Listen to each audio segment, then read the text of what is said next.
नमस्कार साथियों। इस ऑडियो लेक्चर में हम चर्चा करेंगे कुंवर नारायण की कविता बात सीधी थी पर। यह कविता कोई दूसरा नहीं संग्रह में संकलित है। इस कविता में भाषा की सहजता की चर्चा की गई है। आइए हम कविता पढ़ते हैं। बात सीधी थी पर एक बार भाषा के चक्कर में जरा टेढ़ी फंस गई। उसे पाने की कोशिश में भाषा को उल्टा पलटा, तोड़ा मरोड़ा, घुमाया फिराया कि बात या तो बने या फिर भाषा से बाहर आए। लेकिन इससे भाषा के साथ साथ बात और भी पेचीदा होती चली गई। भाषा की सहजता की बात की गई है। सरल लिखना और दिखना ज़्यादा कठिन है। घुमा फिरा कर बात कहने से बात का वजन खत्म हो जाता है। कवि शब्दों के जंगल में उलझ जाते हैं और टेढ़े शब्दों का प्रयोग करते हैं जिसे आम आदमी नहीं समझ पाता है। शब्द की गरिमा समाप्त हो जाती है। कवि ने लिखा, जरा टेढ़ी फंस गई। टेढ़ी फंसने पर चीज़ निकलती नहीं है। जैसे 10वीं में पढ़ा होगा आपने, गोपियों के हृदय में श्री कृष्ण टेढ़े अटक गए थे। गोपियाँ कहती हैं, उद्धव आप मूर्ख हैं जो कृष्ण के पास रहकर भी दूर हैं और हम दूर रहकर भी पास हैं। कवि की बात सीधी थी, बात में कोई मोड़ नहीं था, पर भाषा के चक्कर में फंस गई। हम जो कहना चाह रहे थे नहीं कह पाए। भाषा के चक्कर में कभी कभी अर्थ का अनर्थ भी हो जाता है। बात द्व्यर्थी भी हो जाती है। सीधे न कह के उलझा देते हैं लोग। वाहवाही पाने के लिए लोग शब्दों को उलझा देते हैं। यहाँ कवि की बात भी उलझ गई है, फंस गई है, तो वे लिखते हैं, उसे पाने की कोशिश में, पाने की कोशिश मतलब अर्थ समझाने की कोशिश में भाषा को उल्टा पलटा, तोड़ा मरोड़ा, घुमाया फिराया कि बात बने या उसका अर्थ बाहर आए। लेकिन उसका कोई सफल परिणाम नहीं हुआ। बात और भी पेचीदा होती चली गई।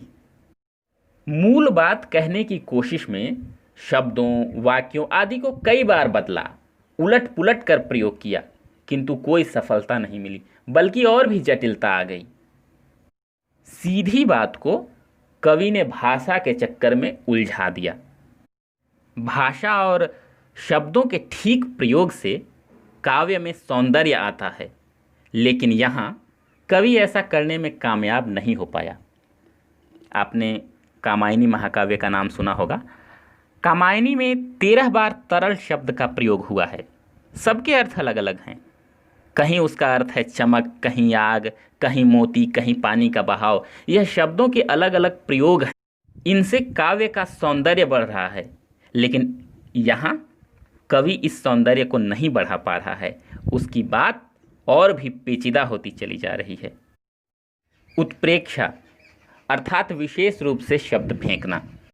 विशेष रूप से शब्द फेंकने से उत्प्रेक्षा अलंकार होता है, लेकिन यहाँ कवि के अलंकार का पता ही नहीं चल रहा है। बात और भी पेचीदा होती चली जा रही है। आगे बढ़ते हैं। सारी मुश्किल को धैर्य से समझे बिना मैं पेच को खोलने के बजाय उसे बेतरह कसता चला जा रहा था, क्योंकि इस कर्तव्य पर मुझे साफ सुनाई दे रही थी तमाशबीनों की शाबाशी और वाह वाह। आखिरकार वही हुआ जिसका मुझे डर था। जोर जबरदस्ती से बात की चूड़ी मर गई और वह भाषा में बेकार घूमने लगी।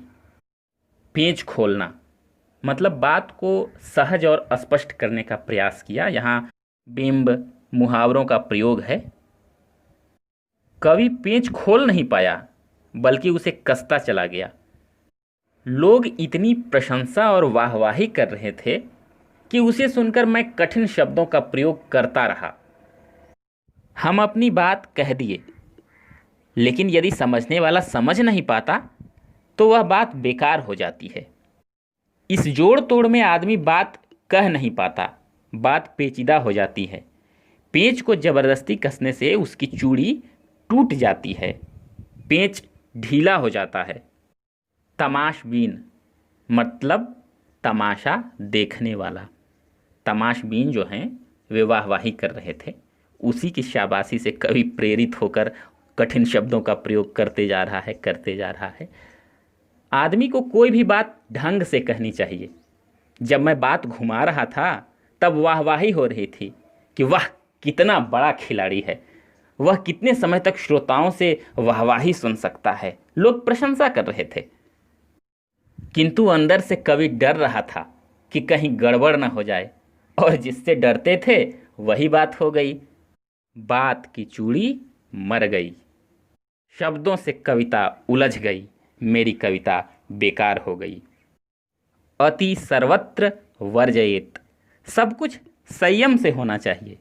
ज़्यादा पेचीदा करने से बात का दम चला गया, उसका भाव मर गया, कोई अर्थ नहीं बचा। काव्य का सारा रस, सारा सौंदर्य समाप्त हो गया। तब हार कर मैंने उसे कील की तरह उसी जगह ठोंक दिया। कवि कहता है कि अंत में मैं हार गया। अब कविता मुझसे बनने वाली नहीं थी। तब मैंने मोटा सा भयंकर शब्द प्रयोग कर दिया कि कोई समझ ही न पाए। ऊपर से ठीक ठाक, पर अंदर से न तो उसमें कसाव था न ताकत। बात ने जो एक शरारती बच्चे की तरह मुझसे खेल रही थी, मुझे पसीना पोंछते देखकर पूछा, क्या तुमने भाषा को सहूलियत से बरतना कभी नहीं सीखा? यहाँ प्रश्नसूचक चिन्ह के साथ कविता समाप्त हो रही है। कविता के साथ छेड़छाड़ की मैंने। कविता ऊपर से ठीक ठाक लग रही थी, लेकिन वह ठीक नहीं थी। उसमें भाव, रस, तुक, लय, छंद, भाषा कुछ भी नहीं था। हमारा जो भाव उसमें झलकना चाहिए था वह नहीं झलक रहा था। तब कवि कहता है, मैं चुप हो गया, मैं शक्तिहीन हो गया, मैं अचेत हो गया। कविता लिखते लिखते परेशान हो गया। तब आंख बंद कर लिया। आंख बंद करने के बाद बात आई। जो बात थी वह मुझसे बच्चों की तरह खेलने लगी। मेरे पसीने छूटने लगे।